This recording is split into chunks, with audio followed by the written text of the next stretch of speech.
A good Erev Shabbos to you all, and I hope you're all well.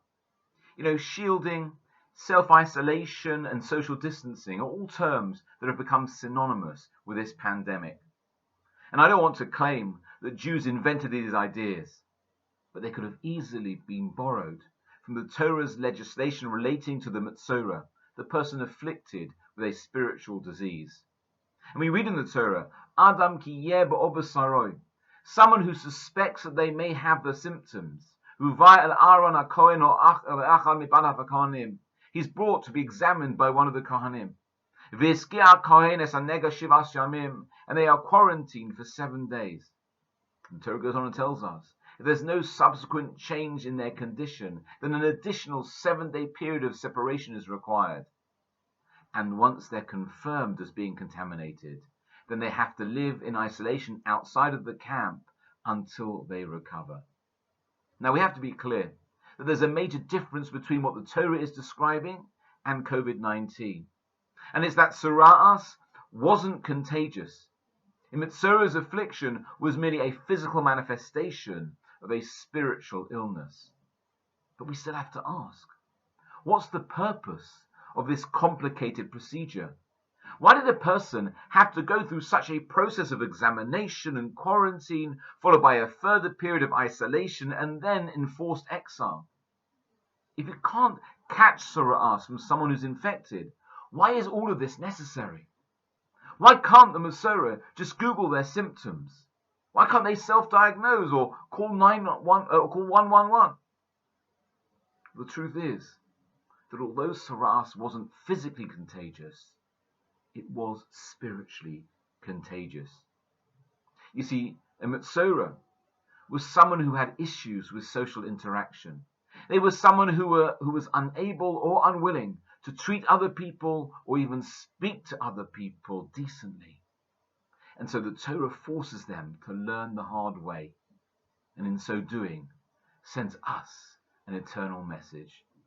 And it's this, that it's easier to be nice to people than it is to not be nice. I know that sounds counterintuitive. The common belief is that it's easier to be mean than nice. And granted, to be nice takes lots of effort, physically, emotionally, and mentally. But being unpleasant is lazy and uninventive.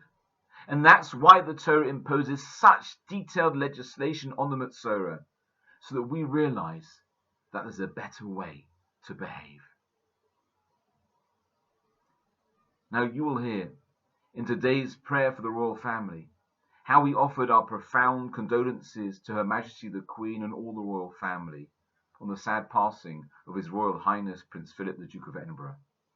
We also pray that his personal example of selfless service to our nation will serve as an ongoing inspiration for us all.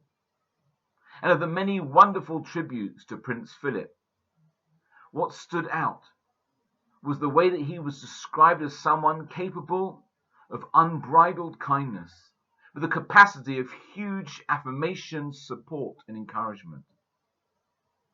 Prince William himself said of his grandfather, "I will always be grateful that my wife had so many years to get to know my grandfather and for the kindness he showed her."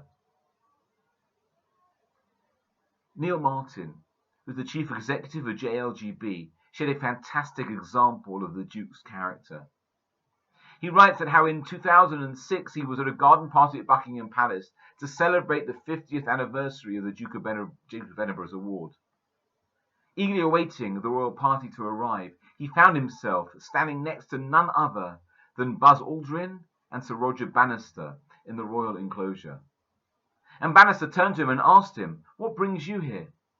And so Neil started to explain all about the work of JLGB with the DOV award, when he felt a presence, a tall figure, standing right behind him listening to what he was saying. And so he turned round to include them, and to his surprise, there stood Prince Philip.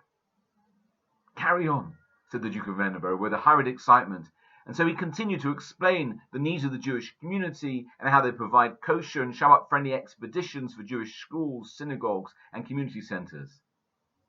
"Fascinating," he said. just as Her Majesty the Queen walked into the tent. And without a moment's hesitation, he grabbed her by the arm, and Martin swears that he heard the Duke say, "Liz, come listen to this. They provide kosher expeditions." And the next thing he knew, and for the third time now, he's holding court with Buzz Aldrin, Sir Roger Bannister, the Duke of Edinburgh, and now the Queen, telling him about the barriers young Jewish people face in accessing everyday youth provision and what JLGB provides to overcome it. The interest that Prince Philip showed that day was truly genuine, as was his support of the Jewish community his entire life. May the Duke of Edinburgh's memory be for an eternal blessing. Amen. You know, the Gemara teaches us, you can feed your own father pheasant, and yet that behavior will cause you to be removed from this world. You can make him grind with a millstone, and it will bring you to the world to come. What is the Gemara trying to tell us? Something quite simple but profound. That it all depends how you speak to people and how you treat them. Prince Philip, the Duke of Edinburgh, despite his position and his stature, truly cared about people, had time for them, showed tremendous kindness, not because he had to, because he knew that it was the right thing to do. And so as we remember him, let's always remember it's easier to be nice. Good Shabbos.